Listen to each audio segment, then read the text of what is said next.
Mimi ni kijana ya yatima, mimi ni kijana ya mjane. Na waomba marafiki zangu waache kunidhalilisha, waache kunitukana. Mimi sio mkora, mimi ni mtu wa Mwenyezi Mungu na nimekuwa mjumbe ya Kimilili lakini kwa miaka ya 10 sasa. Hii kiti ya gavana mimi natosha ama sitoshi? Niko sawa, siko sawa?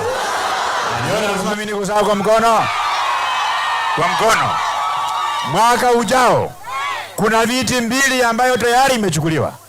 Kiti ya kwanza ambayo imechukuliwa ni kiti ya rais wa nchi ya Kenya. Kiti ya pili ambayo imechukuliwa ni kiti ya gavana wa Bungoma ambayo imechukuliwa na mimi Arap Mwenyeji. Kama kuna mtu anatafuta kiti ya gavana, wale wa kumtafutia msihangaike, msilie. Kama imechukuliwa na mimi, aambie huyo atafute ufalme ya mbinguni. Tuendelee tusiendelee?